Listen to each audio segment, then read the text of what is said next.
Je suis le vrai cep, et mon Père est le vigneron. Tout sarment qui est en moi et qui ne porte pas de fruit, il le retranche. Et tout sarment qui porte du fruit, il l'émonde, afin qu'il porte encore plus de fruits. Alors vous allez me dire, ces versets, on les connaît, on les a entendus déjà X fois. Le sarment qui porte du fruit, il l'émonde. Qu'est-ce que ça veut dire émonder?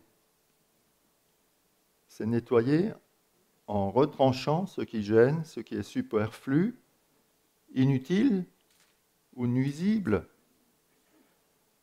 Ainsi, pour que le sarment, qui est l'image du disciple, porte encore plus de fruits, du fruit plus abondant et de meilleure qualité, il faut que le Père l'émonde et, pour être plus précis, le purifie.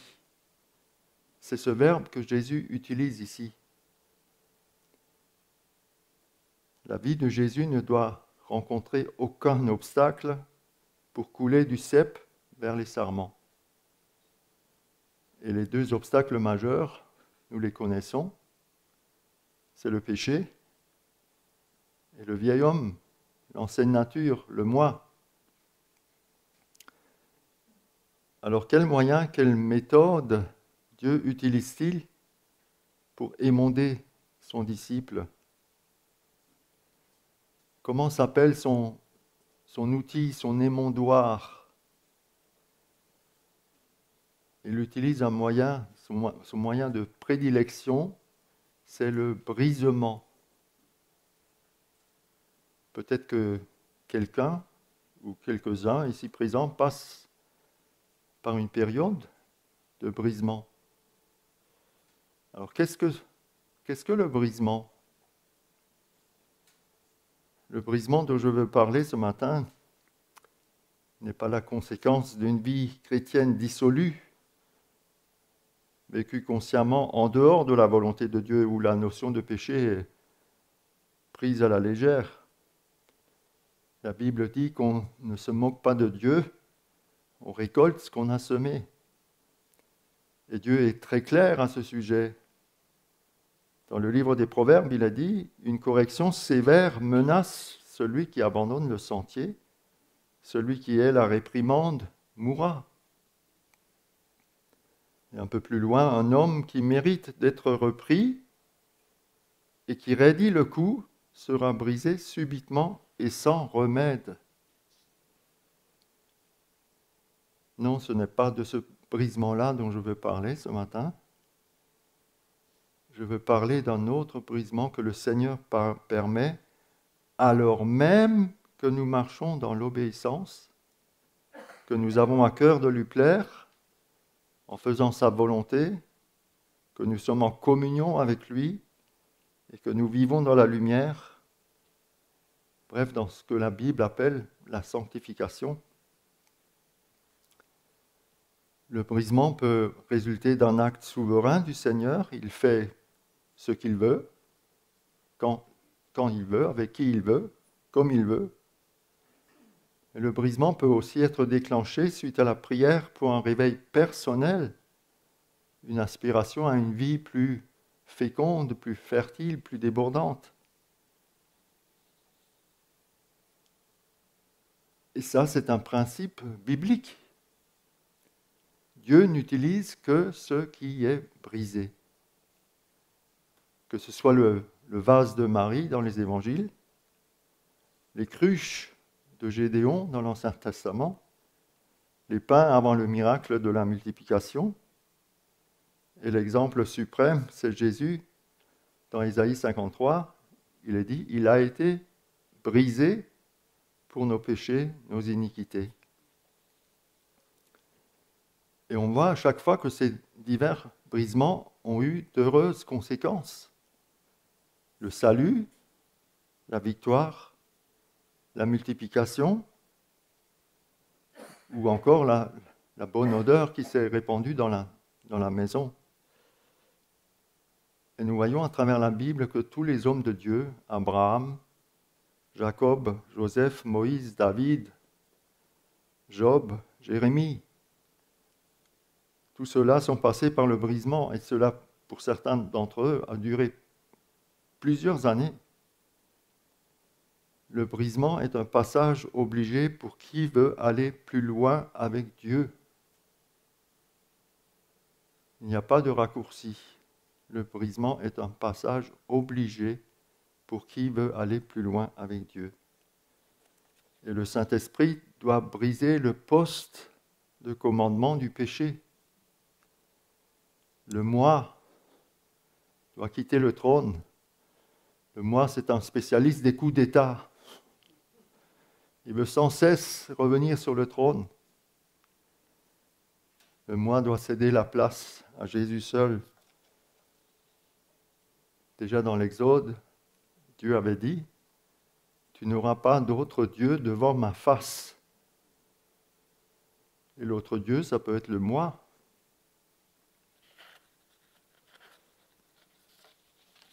Souvenons-nous d'Israël, au temps de Moïse, le peuple avait vu de grandes choses, de grandes délivrances, de grands miracles. Et à plusieurs reprises, il a dit à Moïse, « Nous ferons tout ce que tu as dit. » Et ça n'a pas duré longtemps. Le peuple recommençait à pleurnicher, à murmurer, à se plaindre. Où était le problème ? La bonne volonté était là, mais l'esprit, le cœur n'était pas brisé. La volonté seule ne suffit pas, il faut un cœur brisé. Et Dieu n'habite que dans un cœur brisé. Et ce brisement est permis pour nous mener à la croix. Sans brisement, pas de croix. Sans croix, pas de nouvelle création, de nouvelle nature. Alors pour opérer ce brisement, le Seigneur nous conduit dans des impasses. Et c'est à ce moment-là que le vieil homme commence à ruer dans les brancards, à se débattre.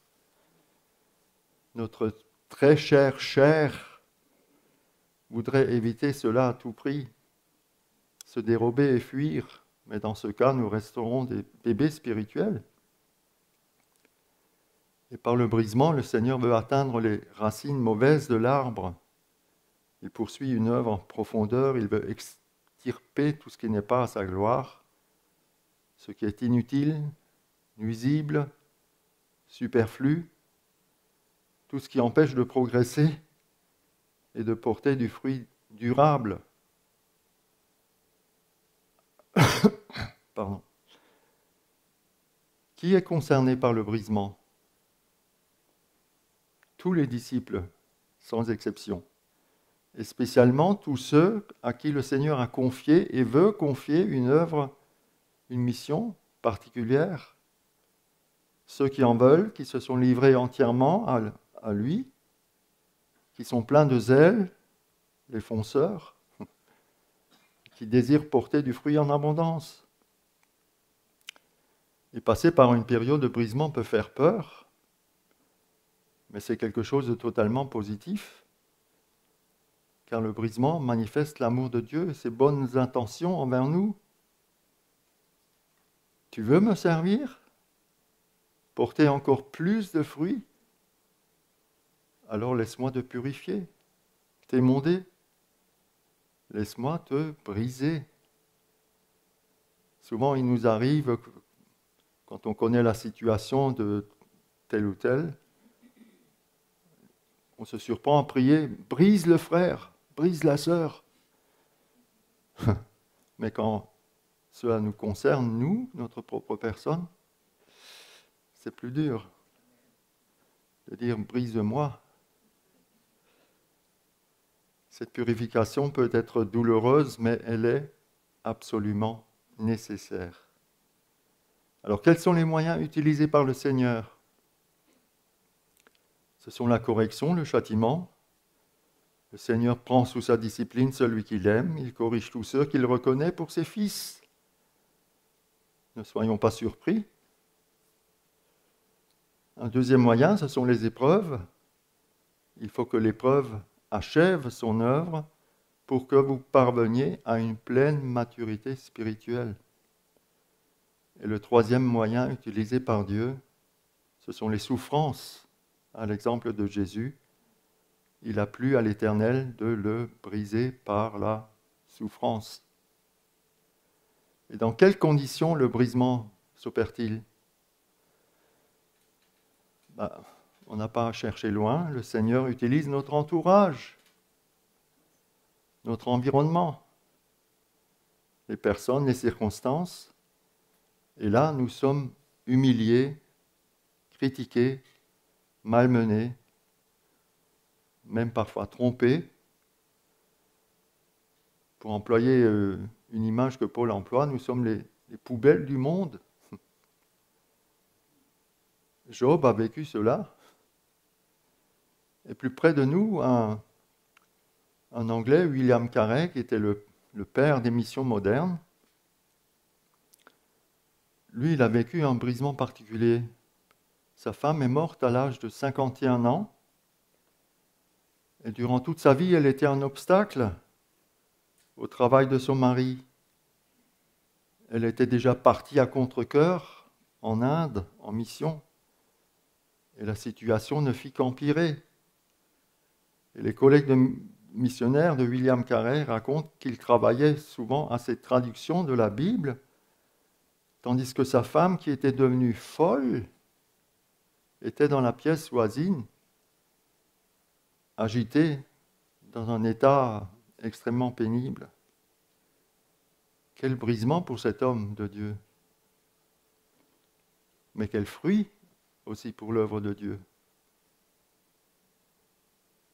Donc le Seigneur utilise notre entourage, mais il permet aussi des échecs dans notre vie. Rien ne semble nous réussir. Nous sommes perplexes, embarrassés, même abattus. Tout va à l'encontre de notre chair, de nos sentiments, de nos conceptions. Ce n'est pas du tout une vie facile et confortable. Le Seigneur nous fait passer par des chemins difficiles, voire nouveaux, inattendus. J'ai connu une période on peut appeler ça le brisement. Tout de suite, quelques mois après ma conversion, j'étais tout jeune, à 24 ans. Dans le cadre de mon travail, on m'a confié un chantier qui devait durer 1 an, plus d'1 an. Et c'était tout nouveau. Et ça m'a obligé à chercher la face de Dieu, à m'attacher à Dieu. Chaque matin, je priais avant de commencer le travail. Seigneur, aide-moi, parce que c'est difficile, j'y arriverai pas sans ton aide. Et pendant ces quelques mois, je crois que le Seigneur a permis qu'il y ait plus de maturité, une maturité accélérée, une formation accélérée. Donc le Seigneur nous fait passer par des chemins difficiles. Et puis le Seigneur permet aussi des souffrances, souvent morales, mais parfois aussi physiques. L'apôtre Pierre dit que celui qui a souffert dans la chair en a fini avec le péché. Qu'est-ce que cela signifie ? Celui qui, avec Christ, a souffert dans la chair, a éprouvé qu'il faut cesser le péché. Tel est l'effet de la souffrance dans le chrétien. Notez bien, souffrir avec Christ, car sans lui, la souffrance nous détruit. Alors pour être pratique, maintenant, tout ce que j'ai dit, c'était peut-être la théorie. Comment vivre cette période de brisement ? Il y a un verset dans le livre du prophète Osée qui fera du bien à toute personne qui passe par une période de brisement. C'est Osée 2, 16. Je l'ai pris dans la version du rabbinat. C'est pourquoi je veux la regagner en la conduisant dans la solitude, et là je parlerai à son cœur. Le Seigneur ne nous conduit pas dans le désert pour nous détruire. Il est vrai que le désert est un lieu de mort, de séparation, de solitude, de purification, de retour en arrière. Mais le désert est aussi un lieu de miracle, de transformation, de rencontre avec Dieu. Il veut nous regagner, nous renouveler, nous avoir tout entièrement avec lui, à lui. Alors que devons-nous faire pour traverser victorieusement cette période de brisement? Alors juste quelques pistes. La première, c'est louer Dieu. La louange est précieuse en ce qu'elle déplace notre moi. Il n'est plus au centre. Et quand nous adorons et louons, le centre d'intérêt, c'est Dieu, tout est dirigé vers lui. Nous ne pouvons pas louer Dieu si le moi occupe le terrain. Si nous sommes trop occupés de nous-mêmes, ou si nous sommes de mauvaise humeur.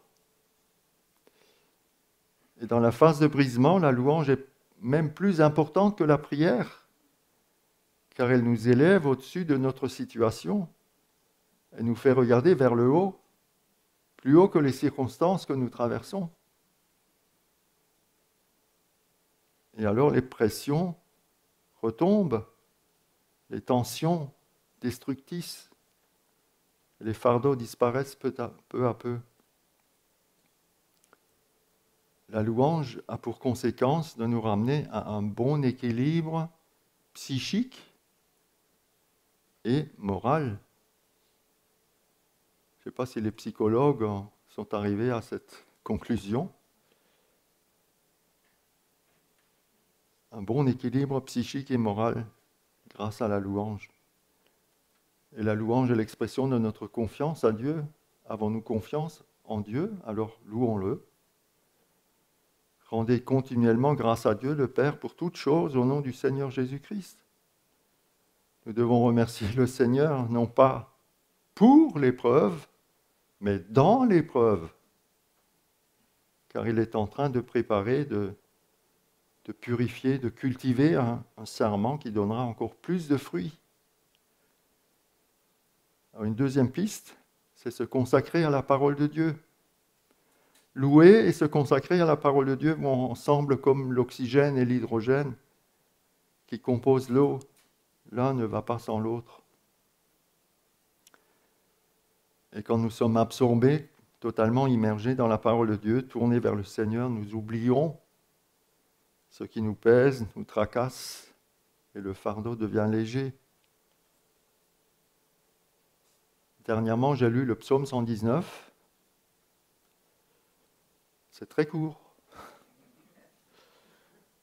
Et je vous encourage à vivement faire l'expérience. Vous vous sentirez à la fin comme à la sortie d'un bon bain, lavé, purifié. Et le psalmiste, il déclare à 8 reprises, « Ta parole fait mes délices ». Et 17 fois, je les ai comptés 17 fois, il y a le lien entre la parole et la vie. Rends-moi la vie par ta parole. La parole procure la vie, n'est-ce pas ce dont on a besoin quand on passe par une période de brisement? La vie revient, la foi grandit, elle est fortifiée, la vision spirituelle s'améliore. Une troisième piste, pendant la période de brisement, il faut être docile et lâcher prise. Il nous faut nous présenter à Dieu, nous laisser modeler, ne pas éviter ses coups, rester en place là où nous sommes. Il peut arriver que certains soient tentés de fuir cette période en se retirant, en se coupant de la communion fraternelle, ou même en envisageant de changer d'église, de communauté, croyant que la vie ailleurs, il sera plus facile, plus rose. Et nous devons aussi lâcher tout notre prétendu savoir théologique, notre propre conception qui empêche souvent l'intervention de Dieu. Et notre attitude devant le brisement en influence l'intensité et la durée. Une quatrième piste, ne pas poser de questions. Ça, c'est plus difficile à dire qu'à faire. Qui n'a jamais posé de questions à Dieu? La Bible est remplie de questions. Hein. La première question, pourquoi? Pourquoi moi? Et nous qui nous croyons parfois si forts, si indestructibles, nous sommes pris en flagrant délit d'humanité. On est tellement faibles. On commence à douter, suis-je à la bonne place? Dans la bonne église? Dans la bonne entreprise? Dans le bon quartier? Ai-je épousé la bonne personne? Et cela peut parfois cacher une rébellion pieusement camouflée.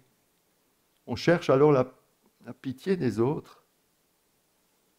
Et en fin de compte, nous résistons au dessein de Dieu, à ses bonnes intentions. Il y a des pilules qu'il faut avaler. Il y a des pilules qu'il faut mâcher. Le brisement fait partie de la première catégorie. Il ne faut pas ruminer, il faut avaler. Seigneur, je n'y comprends rien, mais je m'abandonne entre tes mains. Voilà la bonne réaction. Le Seigneur est le bon berger qui sait conduire ses brebis et il sait comment les traiter. Et puis une dernière piste, ne pas avoir peur. Le Seigneur ne permettra pas que l'épreuve dépasse nos forces. C'est marqué dans 1 Corinthiens 10. Il sait la doser afin que nous atteignions le but des disciples adultes et mûrs. Et c'est le divin vigneron qui décide de l'intensité de sa presse. Et je conclus avec le but du brisement. Le brisement est un processus. Et Jean-Baptiste l'exprime dans l'Évangile de Jean, chapitre 3, verset 30. Il faut qu'il croisse et que je diminue. C'est une des conditions pour que le Seigneur puisse habiter, demeurer en nous et qu'il devienne notre vie. Christ est ma vie, dira Paul. Et le brisement nous mène à la croix afin de connaître la vie véritable et pour que des flots d'eau vive coulent de notre être intérieur. Le brisement produit un cœur pur afin que nous puissions voir Dieu. Finalement, le brisement n'est pas autre chose que la réponse de Dieu, l'exaucement de la prière qui aspire à une vie plus féconde, plus fructueuse. Et la promesse de Dieu, elle est là, dans Ésaïe 57, 15.